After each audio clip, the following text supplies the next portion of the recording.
I hope we'll have plenty of time for questions and answers at the end. Let's start off by talking a little bit about my employer. So I've been with NPCA for 5 of their 102 years. They were founded in 1919. And our mission is to advocate to protect and enhance America's national parks for present and future generations. And I'm lucky enough to be able to do that work for this organization here in Western North Carolina, in Burnsville, where I am right now. It's rather cold here tonight. If you see me bend over, I might be turning on the space heater at some point in time.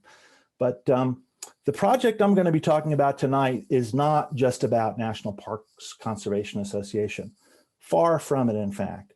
It's a collaborative project.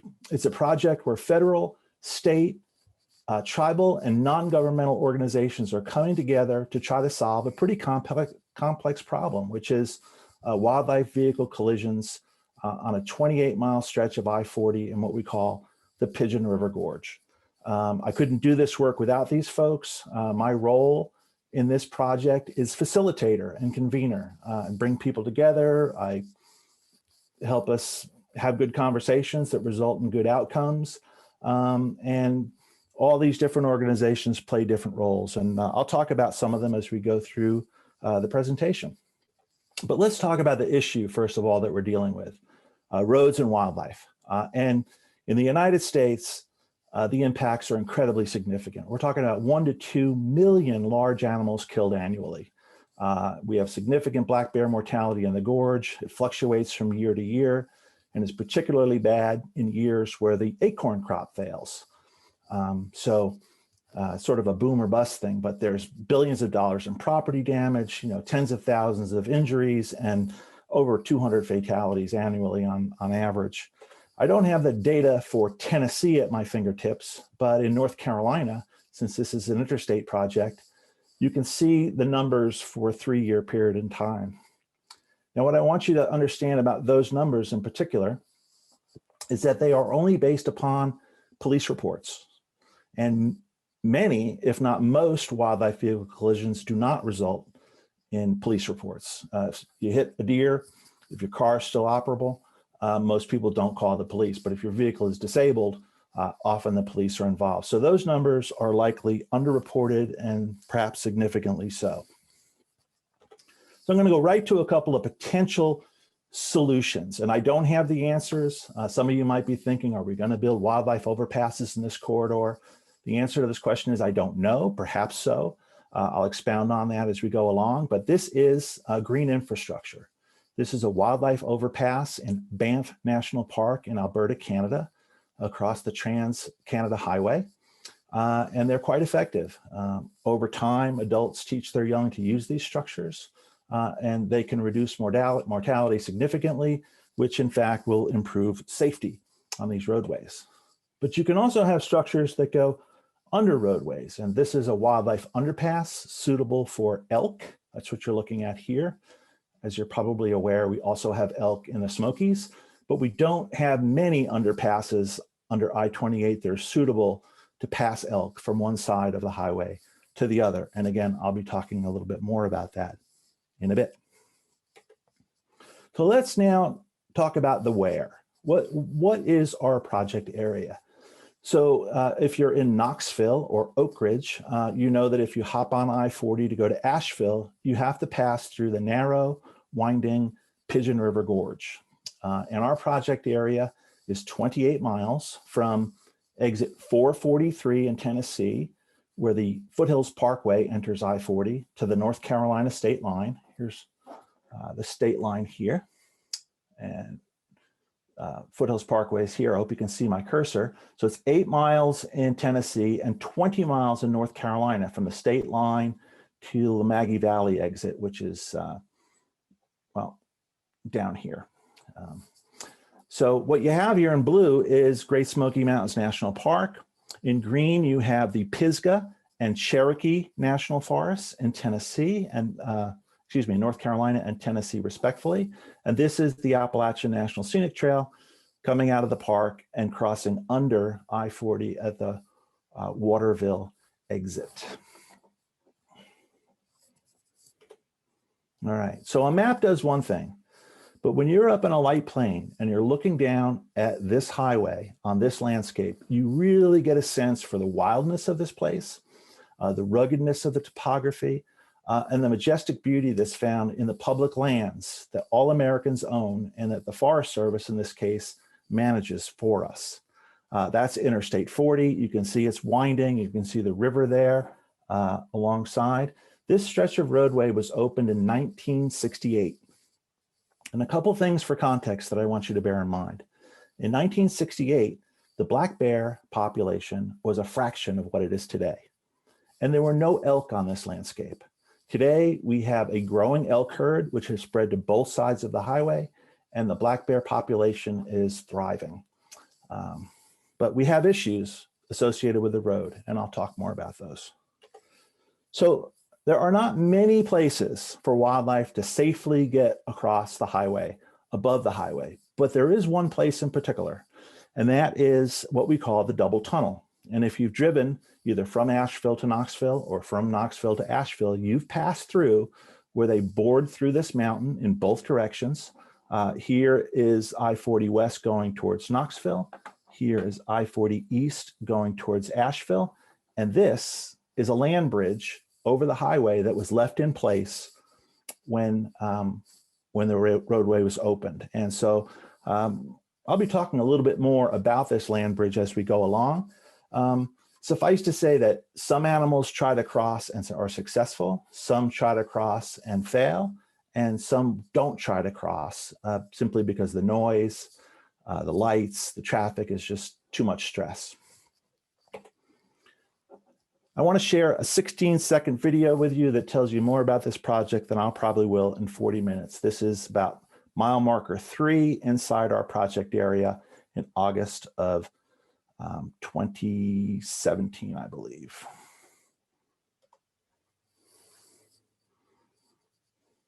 So this is a female with cubs, and it shows you the peril to wildlife, and it also shows you the clear hazard to motorists. The highway was at a complete standstill. And if you've driven I-40, you know the last thing you want to do is be stuck with possibly a truck coming behind you. So that's a pretty miraculous video that we found. Now, there are a lot of compelling reasons, in my opinion, why we should do something about improving wildlife's ability to safely get across the highway. I mentioned the conservation values, protecting wildlife, and the safety issues, protecting motorists. But there's also another issue, and that's climate change. So this is a map called Migrations in Motion. It was put together by the Nature Conservancy and shows the projected movements of wildlife in North America as a result of climate change. See, each individual species has a climate envelope, temperature range, rainfall, humidity, and as our climate changes, they track climate. And in this case, what we see is most species are moving towards the poles. And here, folks, is our project area where all this convergence on this map is right here. The fact of the matter is Great Smoky Mountains National Park is incredibly biodiverse. If we're successful in this effort, our focus research-wise is on some charismatic megafauna, big mammals, but hopefully a lot of different wildlife species will benefit from the little things like salamanders and snakes and box turtles to small mammals and mid-sized mammals. Let's continue. I'd like to delve into our research a little bit. We've just concluded 2 years of research in this 28-mile corridor. Our goal was to identify key areas and strategies for mitigating conflict between wildlife and drivers in the Pigeon River Gorge. And we have 4 objectives. We also have 3 logos, and I want to make it clear that this is a partnership project. National Parks Conservation Association and Wildlands Network have been doing the field work, and North Carolina Wildlife Federation is an important project partner as well, very important. So our objectives are to assess the road mortality patterns in the gorge, see if wildlife are using the existing structures that they might be able to pass under or above the highway on, assess the wildlife activity within the highway right-of-way, and then use GPS collars to track elk movements with respect to the highway. So I'm going to talk about each one of these, if I may. First of all, I want to give a shout out to my colleague, Steve Goodman. He's our Volgenau Wildlife Fellow. Here he is holding a red cockaded woodpecker in Eglin Air Force Base in Florida. He's a wildlife researcher and is leading our research for National Parks Conservation Association. And Steve works in close partnership with Dr. Liz Hillard with Wildlands Network. Liz there on the right. They make an awesome team. They've been servicing almost 120 wildlife cameras in a 28-mile stretch of the highway for the last 2 years. It's been dangerous work. Of course, safety is priority number one, but they've really done a magnificent job. And I'll talk a little bit more about some of the things that they've done during this research as we go along. So we have 3 focal species for our research, and that is the American black bear. This is a beauty that was actually photographed above the eastbound tunnel, perhaps about 6 miles east of the double tunnel, where the eastbound lane goes through the mountain, but the westbound lane goes through a rock cut. So this bear is actually right above the highway. If you bored a hole down beneath that bear, you'd probably be right in the middle of the eastbound lanes. Our second focal species is elk. Elk were reintroduced into the park in 2001, 2002, 25 animals each year. That herd has grown somewhere around 150 or more. We don't know exactly how many animals, but the National Park Service and a number of partners, including the University of Tennessee, are undertaking some DNA research to see if they can get a better handle on the elk herd. One of the driving motives for this particular project was elk have moved to both sides of the highway, and so we're concerned about encroachment. And lastly, the third species of our focal species is the white-tailed deer. We selected these species because if a motorist runs into them, you can actually quantify the damage and start to make perhaps a case on economics about why you might want to reduce these collisions. So our first objective is to assess the mortality in the gorge. And what you see is a preliminary hotspot map in the gorge where we have wildlife vehicle collisions. And something just jumps right off the page. You tend to see the problems where you have public lands. It's very clear. These light lands here, light colored lands are private lands, and you just don't see the amount of collisions that you do here in North Carolina and here, here, and here in Tennessee. And that's all associated with public lands. Why is that? It's because a lot of the private lands are developed, the public lands are undeveloped, and that's where the wildlife is. As I said earlier, some animals will make it across, but sadly, many will not. Now, when we first came together, a group of about 22 people in Asheville in February of 2017, we did so to address the bear issue, but we agreed that proactively we wanted to get in front of the situation where elk are in the highway and being hit, because a bull elk can run 1,000 pounds. And sadly, we did have an animal that was hit on I-40 in Tennessee, got down to the river where it had to be euthanized. Thankfully, the driver that struck that elk was not killed.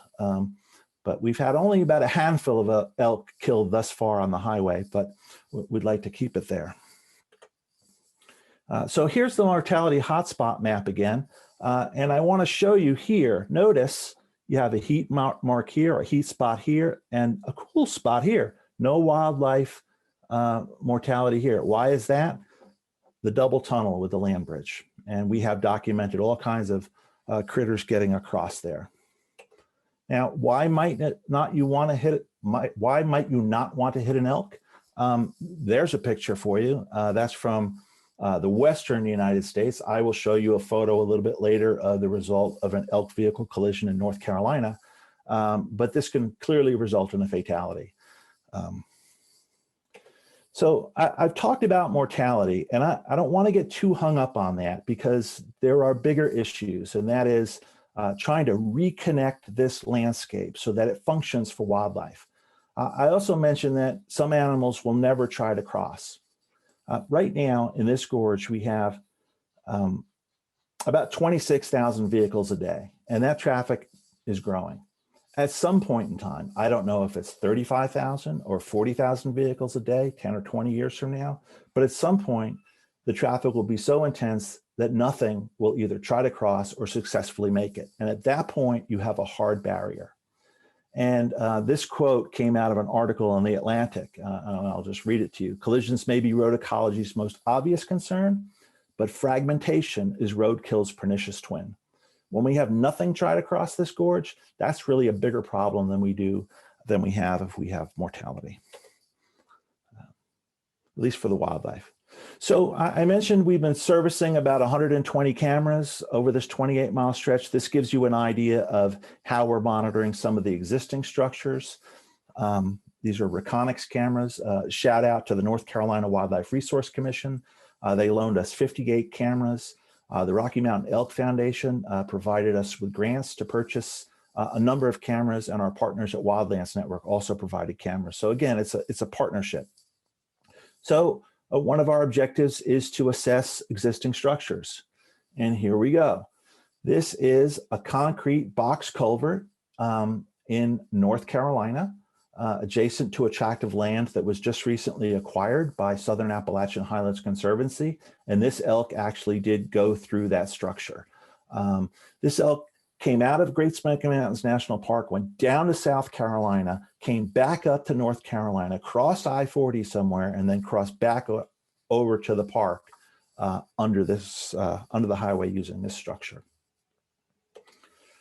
This is a pretty cool sequence, and people haven't seen this sequence yet. So this is November 17th, and this is about 3 minutes of a mother bobcat pretty stressed out because her kitten cannot figure out how to use this crossing structure. In this case, a metal culvert that's actually passing water.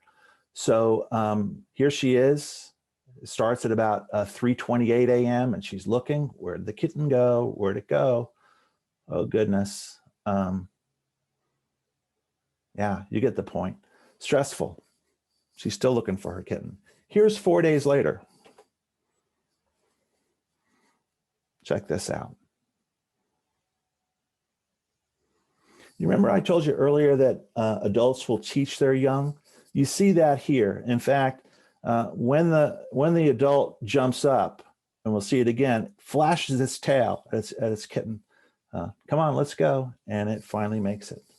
Reminds me of that old poster, hang in there, baby. And here's a still photograph of a black bear using a metal culvert. And we do have some use, but it's just the tip of the iceberg. We really don't pass many animals through these structures. They weren't designed specifically to move animals, but it does move some of them. So let's move on to our next research objective, which was assess wildlife activity within the right-of-way. Check out this young bear. Whoop. So there are fences along the highway. This fence is not meant to keep animals off the highway, but in this case, you can see if you want to exclude animals from the highway, you need to bury the fence because they can clearly go under it. And there's a barbed wire strand there at the bottom, little back scratcher in this case. One thing we see quite a bit of is what you're looking at here, which is the stress that these animals feel when they get into the right-of-way. This bear is looking down at the roadway, thinking about crossing. Studies have shown that bear's heart rates increase, their respiratory rate increases. Think about this for a second. TWRA Black Bear Coordinator Dan Gibbs told me that an American black bear, their sense of smell is 7 times greater than a bloodhound. So imagine being a bear with that intense sense of smell and the smell of diesel and gasoline fumes and the noise and the lights. It must be incredibly stressful. When you move a little bit further away from the right-of-way, you see bears acting more like bears. And we've seen quite a bit of this behavior. Here's 2 young subadults dueling it out right in front of our camera for about 3 minutes. Really cool behavior. And we have, at last count, more than 16,000 individual wildlife observations on our cameras in 2 years. an incredible treasure trove. So now I'm going to get just a little juvenile on you for a minute. This is a new video that I just got. If any of you have dogs at home, you may have seen a behavior that disturbs you, but I want to comfort you by letting you know that this is natural. It's instinctual, and you'll see what I mean. This is a coyote. Nice stretch. Wait for it. Wait for it. Yep, exactly. You probably own a dog. You've seen your dog do that. It's maddening, but, and there's a vehicle on I-40 you can see at night. Again, we really like to see what goes on in the right of way, but also we like to see animals acting normally.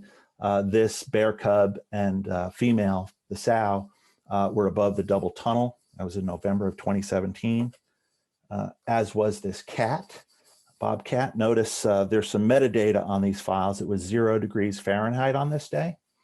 And here is a melanistic coyote, a black coyote. And you can't really see it in this photo, but it was covered with blood from the tip of its nose to its tail. So it had actually just preyed on something. Another funny, I'll channel my inner 8-year-old again, another funny moment from here. One of our interns in 2017 set cameras here, and the first series of photos she had was a coyote pooping on this camera. And subsequently we had bobcats, bears, squirrels, you name it, doing that here. So this area is forevermore known as Pooping Coyote Gap. Here's another non-target species, a common animal. They only live about 2 years. They do get hit on the roads quite a bit. This is the American possum, North America's only marsupial. And if you count, there should be 4 or 5, actually 5 total young on that mama. And here's Rocket J squirrel. This is a southern flying squirrel. For those of you who are fans of the Rocky and Bullwinkle show, we haven't seen Bullwinkle yet, but there's the flying squirrel right here. Really common and fascinating animals. Let's segue for a moment back to the right-of-way and a little bit of history. So going back to 2017, I'd heard from rafting guides in Hartford, Tennessee, that when driving the road, they would see elk sometimes next to the highway, or sometimes when rafting down the Pigeon River, they would see elk on the side of the river. So I went out and spent a day rafting and talking to some of the guides. And a couple days later, one of the rafting guides sent me this photo of a cow elk visible on the side of I-40. So this animal became an animal that we wanted to put a GPS collar on, and that project is being led by our partners at Wildlands Network. Why? We wanted to see where she was traveling with respect to the highway. So this is not the cow being collared, but this is the process to collar an animal. They sedate it, they place the collar on, they do all they can to make sure the animal's healthy. This is in the Cataloochee Valley where our cow was in fact collared. And then Wildlands Network tracked this, and we saw some really interesting stuff. This is a GPS track here. She comes out of the park, hangs around adjacent to the highway, makes a movement, and crosses over I-40 on the pavement in the middle of the night. That's probably the only reason she's still with us. Hung out over here in Tennessee near some farmland, then she comes back down and she crosses under I-40 where the Appalachian Trail crosses under I-40 at Waterville, right here. So the river's here. Hartford is just off the screen a little bit. She came out down here and crossed under the highway just like a hiker. And in fact, we got her on camera and she had a calf with her. So there's her collar on her. This was September of 2017, and there's your white blaze right here, Appalachian Trail. Pretty cool, right? But Wildlands has seen some really interesting things. That one elk that was collared in the Cataloochee Valley traveled outside the park, was hanging out in Cherokee, came down to Bryson City, and then made some big movements and headed down towards Murphy, North Carolina, where about 6.5 months after it was collared, it was struck by a vehicle and killed. So the problems with elk mortality are not just on I-40. In fact, on 19, we have significantly more mortality with elk because of wildlife vehicle collisions than we do on I-40. And that's an area we are looking at. And this is the result. This is the vehicle on the left. And sadly, that is the elk on the right, and it was killed. So what are we doing about this? Well, we're doing a number of things. The first thing we're doing is we're bringing people together. We're bringing people together from different agencies, different nonprofits, groups with different missions, different priorities, and we're focusing on common denominators. What can we agree upon? And we're learning from each other, and it's just an incredible group of people. We've got Mike Carraway with the North Carolina Wildlife Resource Commission. He's since retired. Kim DeLozier with the Elk Foundation. Hugh Irwin with the Wilderness Society. There's Ron Sutherland with Wildlands Network. We've got Mike Pelton, famed bear researcher associated with the University of Tennessee. We have a volunteer here from Defenders of Wildlife. Lots of folks. This gentleman's from the Forest Service. It's important to bring people together. Collaboration is a way to get big stuff done. And I truly believe in it. In 2018, in October of 2018, we held a Federal Highways Administration wildlife crossing workshop for 2 days in in Maggie Valley, North Carolina. And you can see different people from groups here. This is Tracy Davids with Defenders, my colleague Ryan Valdez, with NPCA. This woman was from U.S. Fish and Wildlife Service. So that's really important. It was a peer exchange and very instrumental in this project. Let me go back in time a little bit. This is Kim DeLozier with the Elk Foundation right here. He and I, in 2017, were deploying some cameras in an area where Kim thought the animals were coming out of the park and encroaching on the highway. And in fact, as a result of our work on this particular day, we captured our first camera trap images of a cow and a calf in what we call a right-of-way that the National Park Service owns. And let me show you in the next photo a map of where this picture was taken. So here's the park. Here's I-40. What you might not know is that the park owns this little ribbon of land that comes all the way down almost to I-40. It's in the Fines Creek area.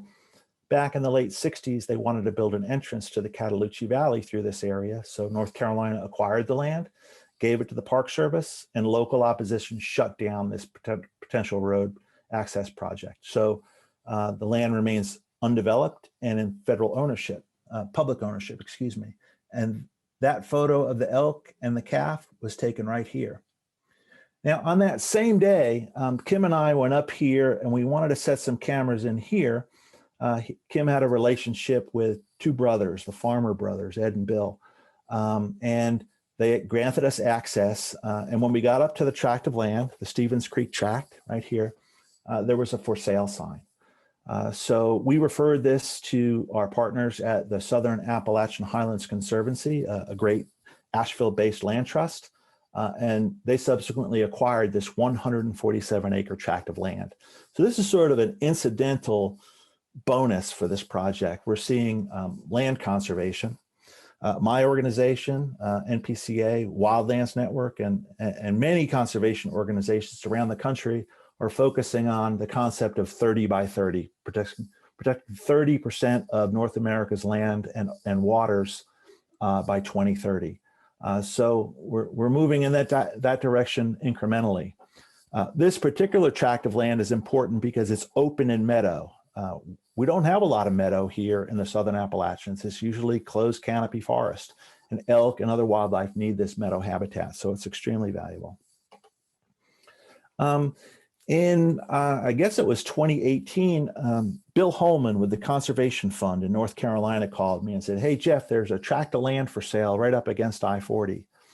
Well, we went out, we looked at it with our partners, and again, the Southern Appalachian Highlands Conservancy came in and acquired the 187-acre Wilkins Creek Tract, which has about a mile of frontage on I-40. The area had been logged over about 15, 20 years ago. The forest was in rough shape, but we've done some monitoring to see what's on there, and we've come up with some surprising findings. So you understand where this is. This is the North Carolina Welcome Center, and this is the rest stop directly across the street, and this is Waterville Lake, where Duke Energy has dammed the Pigeon River, so it backs up into a lake here. Here's a map showing you where this is, big bend in the roadway. And for our partners at the Southern Appalachian Highlands Conservancy, we deployed some cameras on this property to see what's there. You know, we all got to eat. Here's a bobcat with a squirrel in its mouth. Same camera. Here's a bear turning a rock over, looking for grubs or whatever. Yep, polecat. This is an eastern striped skunk. A juvenile coyote, looks kind of startled. We don't get too many bird pictures, but we do get some. For any birders out there, this is a northern flicker. And, you know, I never saw this one on the ground until just now. Goodness gracious. I guess I'm not too observant, but that's a northern flicker right there. On this same property, we have screech owl. So, you know, this land is protected. It's in private ownership. Hopefully at some point in time, the Forest Service will take ownership and stewardship of that property from our land trust partners. Let's go for a second down to one of the exits on I-40 that's become a real place of interest for us. And that's the Harman Den Exit. This is exit 7 in North Carolina. If you've ever traveled to Max Patch on the Appalachian Trail, you might have gotten off here at exit 7. Why is this important? Well, in 2015, a cow elk that was collared passed under I-40 from the park to the other side of the highway. And since that time, a small herd has been growing on this side of the highway. Last year, North Carolina DOT announced that they were going to replace the Harman Den Bridge and 4 other bridges in our project area over a 5-year period of time. And this got our attention because it's important for a whole variety of reasons. Why should we be concerned about this place at Harman Den? Well, first of all, there are ridge lines, and wildlife are ridge runners and gap crossers. They like paths of least resistance, and we have major ridges coming right down into here. It's a riparian area with Cold Spring Creek and the Pigeon River. We've seen all kinds of critters there, including an otter family, really neat. It's a high value for wildlife movement. It's a high mortality area. And most importantly, it's public protected land. I love this quote by Ron Sutherland. If you build it, they will use it. If you fund it, they will build it. And that brings me to some news that I'm going to share with you right now. I'm going to give you a sneak preview of what is to come. The information I'm about to share with you is embargoed until February the 25th. If we have anyone from the media on here, I would just ask that you reach out to me. Happy to work with you. We're not ready to bust this wide open yet, but here's the news. We have a number of the partners have gotten together to form something called Safe Passage, the I-40 Pigeon River Gorge Wildlife Crossing Project. This provides an opportunity for folks like yourselves to get involved and help to actually pay for some infrastructure in the absence of federal and state funds. And currently there aren't any federal or state funds for wildlife mitigation at Harman Den. We have the DOT willing to work with us to put some wildlife passage considerations in here at Harman Den, but we need to come up with some money for fencing. So thanks to some partners and great consultants, this is one of the images from our homepage, home, dinner, family time, all on the other side. So it's habitat, food, and mating. That's what drives animals' movement, and this highway bisects their habitat. So this is our new website, smokiessafepassage.org. It is available online right now. We're not publicizing it. We have some social media channels. If you're on Facebook, you can follow us. If you're on Instagram, you can follow us. You can also go to this website now, and if you would like to make a donation, you can do so. Our partners at Wildlands Network are serving as the fiscal sponsor for this project. So very, very exciting. But more than that, there's a lot going on, folks. Frances Feigert with Great Smoky Mountains Association. She's a real firecracker, and she has been doing such great work for us. And here during the pandemic, she was at home, and her good friend Taylor Barnhill said, "Frances, when are you going to write a story about this?" You know, and so she thought about it, and she holed up in her cabin, and she developed a children's story about what we're doing and what we're seeing in the gorge. It's called A Search for Safe Passage. This is available for pre-order on Amazon.com right now, and it should be published and available later in February, around February 18th or so. So very, very exciting. And along those lines, I'm working with teachers in the Metro Nashville Public Schools. We're making some of the data from our cameras available to them and their students to analyze. We're also working with Stones River National Battlefield in Murfreesboro, and this is John McKay, a ranger, and 3 of our teachers here deploying a camera on a cedar tree. We've been doing this project for a couple of years. It's great to be able to work with these inner city kids. I said we don't get many photos of birds, but look at this flock of common grackles here with their iridescent heads. And another photo from Stones River Battlefield of a coyote, probably with a rabbit in its mouth. So with that, I just want to go back to our partners, because as I said earlier, this project would not be possible without working with folks like Tim Geswicki at the North Carolina Wildlife Federation, you know, Ron Sutherland and Liz Hillard and Christine Laporte at Wildlands Network, Bill Stiver at the Park Service, Tara, a wildlife biologist from the Forest Service, Ben Prater, Tracy Davis from Defenders. I could go on, and I don't want to omit anybody, but all these groups are playing an important role, and it's really exciting to see. And I just want to say we don't know what's going to happen yet with our data. We're analyzing it. Wildlands Network and Steve Goodman for us are analyzing this data, and we're hoping that by third quarter this year, we'll have some recommendations for the DOTs about how and where they can mitigate. So are we going to build a wildlife overpass? I don't know. Where would that be? I don't know, but we're starting to see some real patterns, and hopefully we'll have some solutions coming along pretty soon. It's not going to be easy, but as they say, where there's a will, there's a way. And so I want to thank you for your time, for your attention. Here are our constituents in this case. We're not only doing it for motorists, but we're doing it for our wildlife. So thank you. And at this point, I guess, Michelle, if we have time, I can stop sharing my screen. We can go to some Q&A.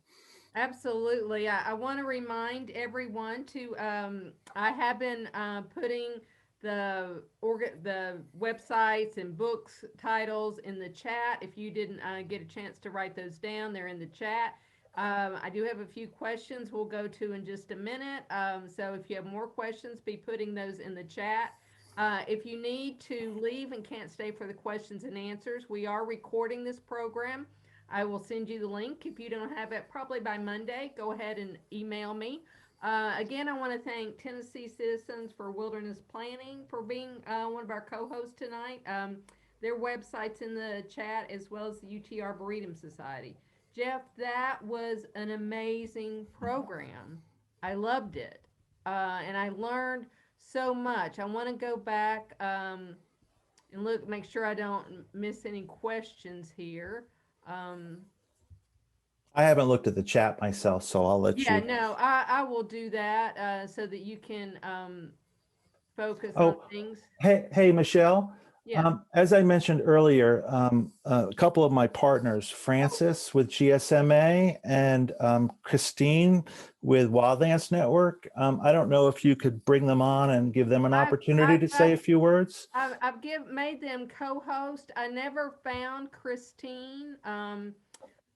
Francis and Laurel are with us. I So see they Francis can, is unmuted. yeah, Hey, Francis. Hey there. Hi, Jeff. Great job on the presentation.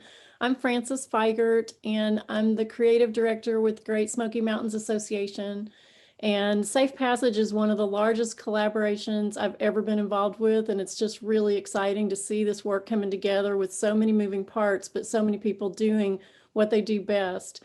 I assist with outreach, communications, branding, and as Jeff mentioned, education.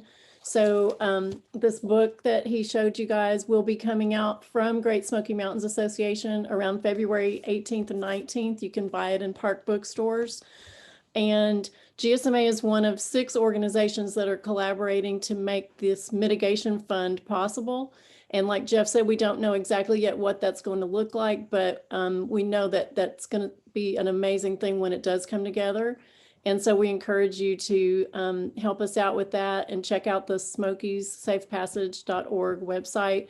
Again, we're not ready to quite share it publicly, but you guys get a sneak preview. And I'd like to recognize my CEO of Great Smoky Mountains Association, Laurel Rematory, who makes my work possible. Laurel, would you say a few words?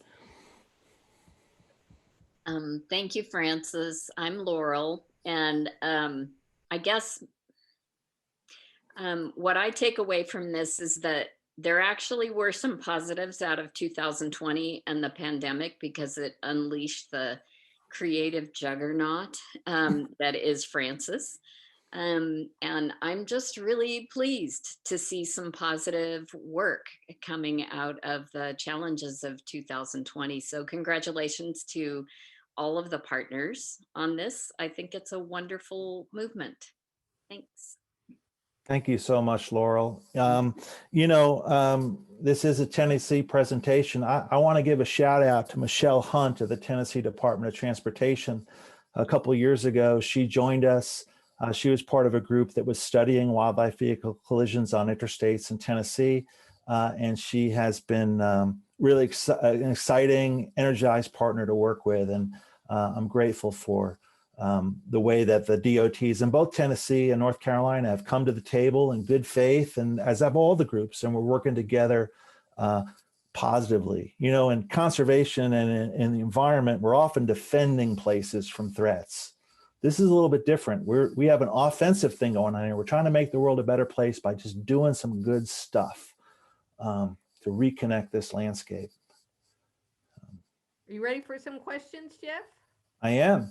Okay, we had a question asking if any of the pictures and videos are publicly available, that this person felt they could really help increase the visibility of the project. Is there like a Facebook page or some of those? Maybe we can put those in the chat where people can go and have ability to share them. There is. So the Smokies Safe Passage website, SmokiesSafePassage.org. At the top has a button for Facebook. You can follow there, and has a button for Instagram. And starting around February 25th, we're going to start pushing stuff out. And you just saw just the teeniest fraction of the photographs we have. It's unbelievable. If you take anything away from this presentation, it's that the amount of wildlife that surrounds this highway is just incredible, just simply incredible. There's no other way to put it. So let me get down here. So it is SmokiesSafePassage.org. I'm not sure if I put org or .com in the first time, but it is .org. What were the top challenges during this research when NGOs are working with federal agencies? I think one of the top challenges we had was we had about 20 cameras that were stolen or shot. That's the cost of doing business. They're out on public lands. Sometimes people see a camera and, they think it's a privacy issue. So that was one of our challenges. But, in this case, it's interesting. You have you have conservation groups where we don't all agree on every issue, but we've agreed to work together where we can find that agreement. And that's really exciting. The federal partners have been great. Just the fact that the National Park Service could focus any of their limited attention on a project outside the boundaries of the park, they have enough to worry about in the 523,000 acres inside their boundary that they manage. So I'm so grateful that they see the importance of this, because wildlife doesn't recognize those boundaries. It comes into the park, it goes out of the park, and these animals often get hit on the roadway. Wow. How often does Teddy Roosevelt come to discussion during your work at the National Parks Conservation Association? I'm a fan of Teddy's conservation ethic for sure.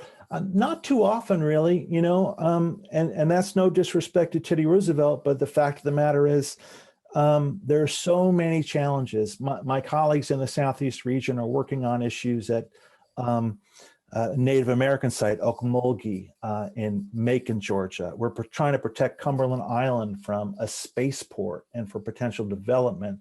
My colleague Emily just successfully, with her partners, protected the Buffalo National River, America's first national river, from a hog farm and hog effluent, hog crap, for lack of a better word.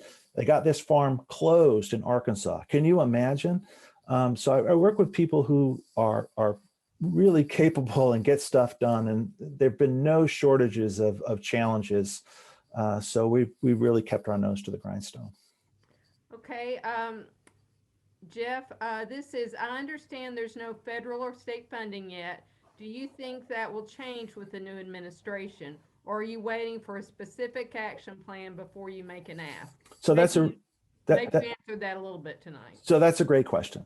And hopefully on our website at some point, a couple months from now, we'll have some information about how you all can get involved and help us pass a must-pass piece of legislation at the federal level called the Transportation Bill. It's what funds our interstate system. In the last Congress, there was a proposal inside the Transportation Bill to provide $250 million for wildlife projects over 5 years. 80% of those monies had to be spent in rural areas. It did not get passed. Eventually, what happened in Congress is they did a continuing resolution. So they basically took the existing legislation and said, we're going to carry that over into the next year. They have to pass this bill. We're hoping that language will be back in there. And so folks like yourselves can contact your elected officials and ask them to make sure that our transportation policies include provisions for mitigating wildlife impact, because roads are tremendously impactful on our wild places, on our native wildlife. That's something I've really learned from you this week, Jeff, is how the impact on wildlife is much greater than I had any idea. And I'm an environmental educator, so I think the general public really doesn't understand.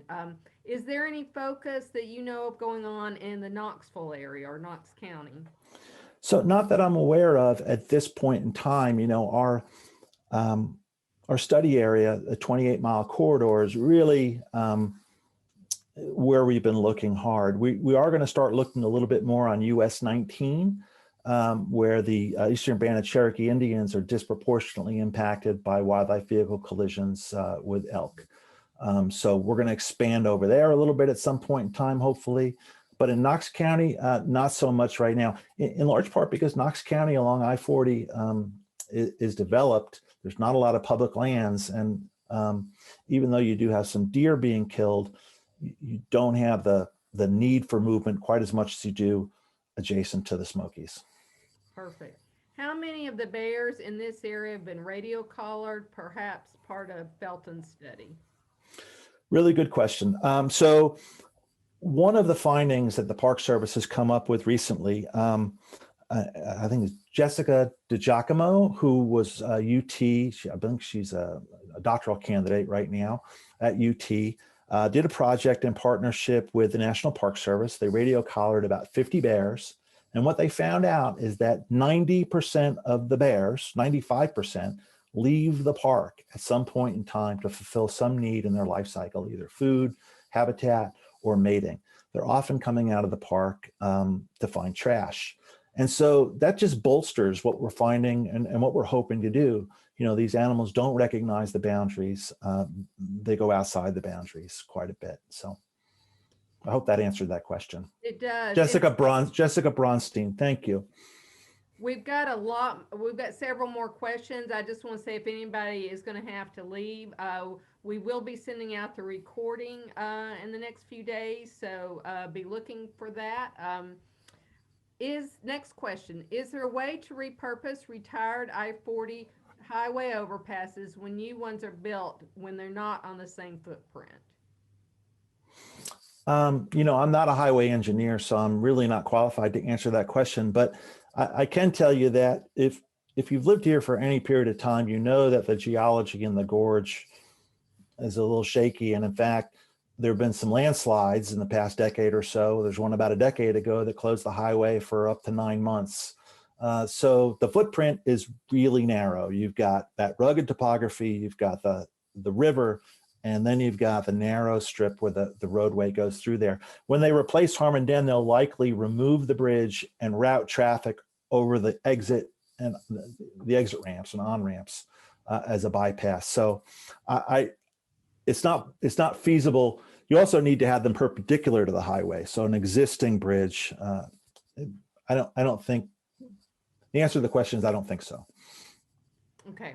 And I do know, I have read that when that area was constructed, they were really advised to not to build it there, but they did. So what are some smaller but especially important creatures that depend on passage across highways? Do some artificial passages work better for amphibians and the fuller range of wildlife?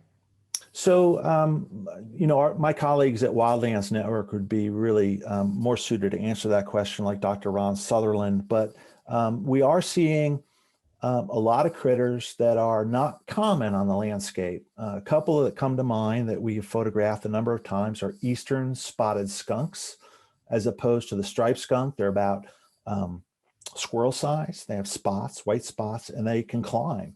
And they're a species of special concern in North Carolina, and we've seen quite a number of them. In addition, long-tailed weasels.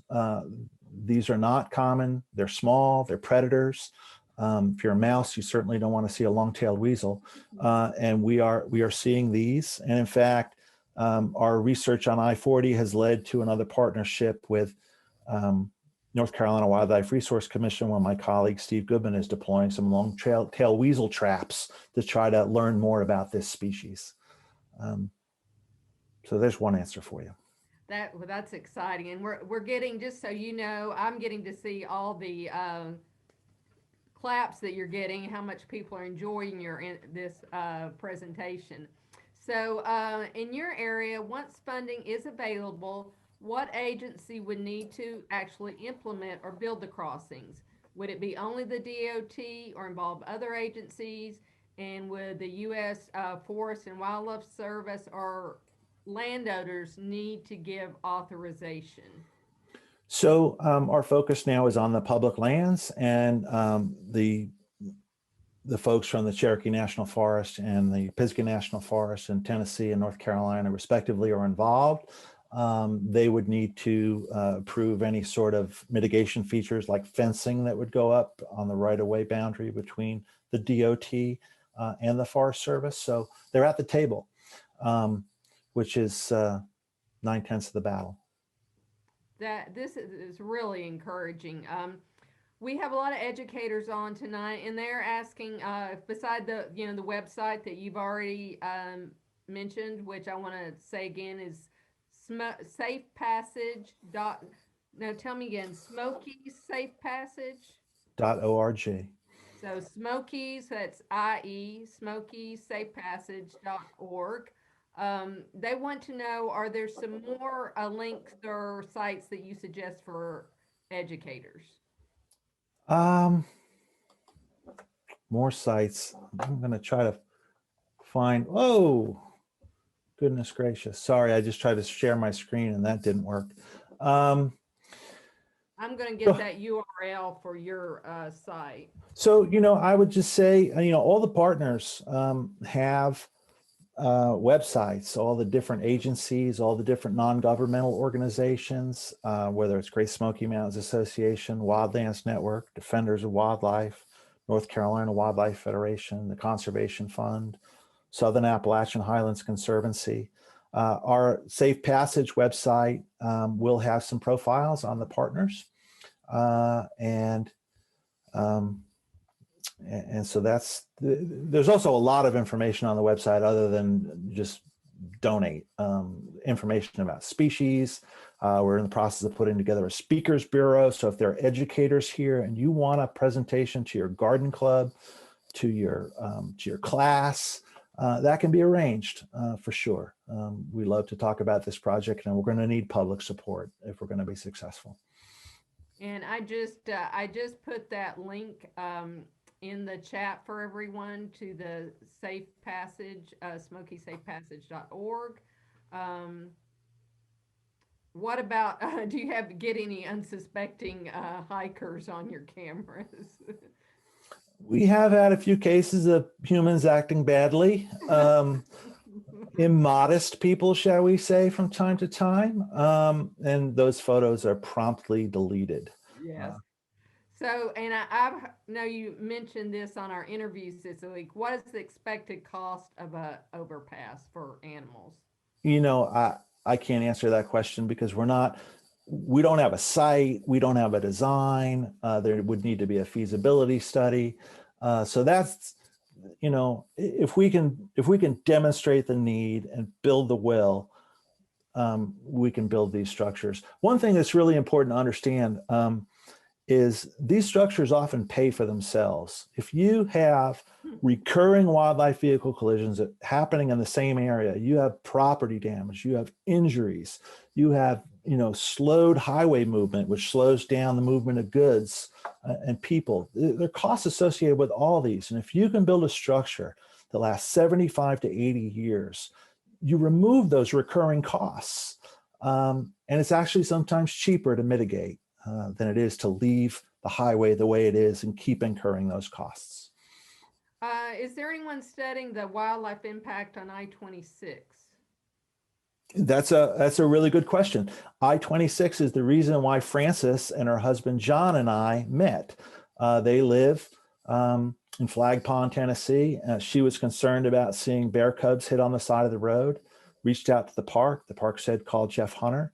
And so, we had an elk that was hit last October on I-26. We do have bear mortalities. Right now we're focusing on I-40, but you saw the migrations in motion map.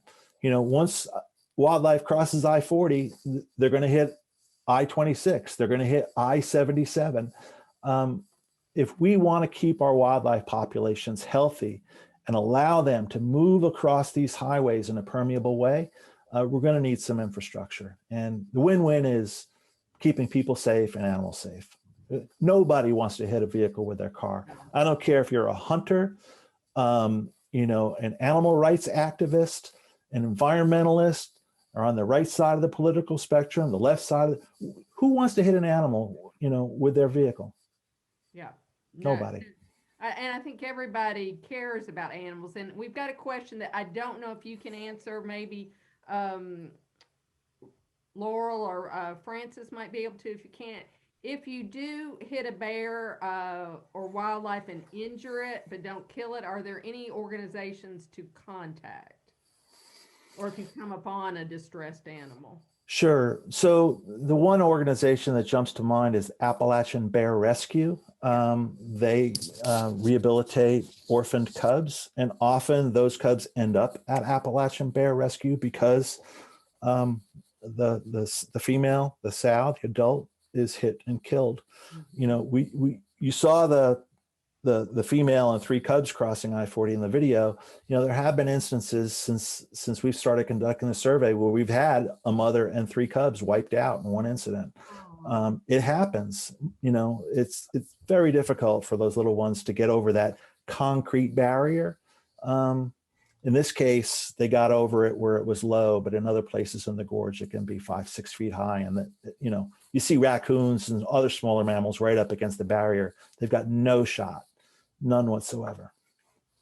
Okay, is there an environmental impact statement written for every crossing site, and who writes these environmental impact statements? It's a great question, and I don't know the answer to it. It's one of those things where, you know, we're going to cross that road, that bridge, that wildlife bridge when we get to it. I wish I could be more specific on that question. If it's in the existing footprint, maybe not. If it sprawls outside the existing footprint, quite possibly. But that's not my area of expertise. And I have, I've been putting things in the chat for places to contact, the Appalachian Bear Rescue. There's the Great Smoky Mountains Association with smokiesinformation.org. We're learning so many resources. I'm getting more questions about the cost, but I think we're going to leave that because I think you've made it clear that can vary so much by the site that is chosen.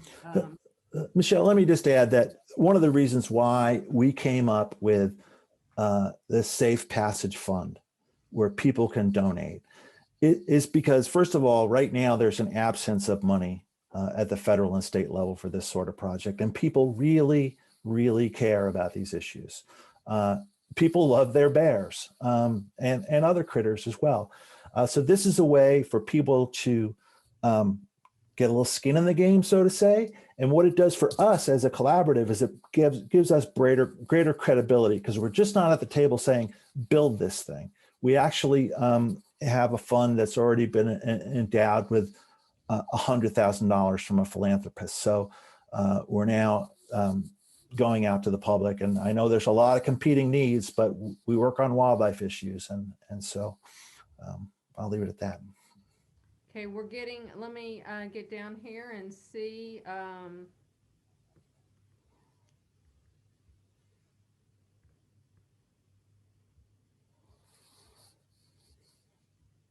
And I'm getting mentioned too that other areas to organizations to contact are the Tennessee Wildlife Resource Agency for animal injuries. Francis has shared some things about cost in here. There's a wildlife rehab center in Banner Elk, North Carolina at Lees-McRae.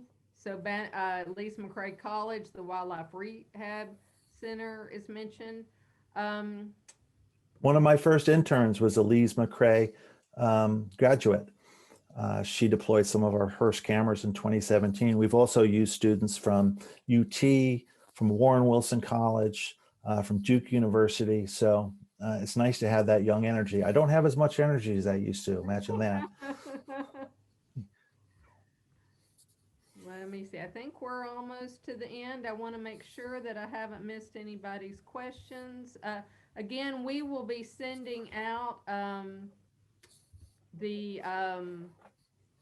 recording for this. If you don't receive it by Monday, feel free to email me. I'll put my email here in the chat. That's mcampani@utk.edu. So I think we're wrapping up. Jeff, is there anything you'd like to say in closing? Sure. One thing that folks can do if they're interested, you know, whether you want to give a donation or not is your business. But if you want to get connected, I think on that new Smoky Safe Passage website, you can put your email address in there, and then you'll be included in information as information starts to roll out, and you can keep up to date with our activities. So and that's important. We'd love you to do it. So well, I definitely want to do that. I know. So I just want to thank everyone again for being here tonight. We still have over half of our participants on. We will be back on February 11th with Be My Valentine Bird and learning about the mating habits and rituals of our birds in East Tennessee with one of our local favorites, Stephen Lynn Bales. I will be investigating the problem we've had on our registration site. So we may have some updates, a new way to register, but we will let you know about that. So thank you, everyone. Thank you for, as Jeff said, taking your time tonight to learn about these issues. Because my real feeling is, as we learn about things and understand, just seeing the animal behavior tonight, I think it makes us want to protect it. And each of us can do little things that can add up to make a huge difference. So all of you being here tonight, I know you're going to go have a conversation with a student, a friend, a family member.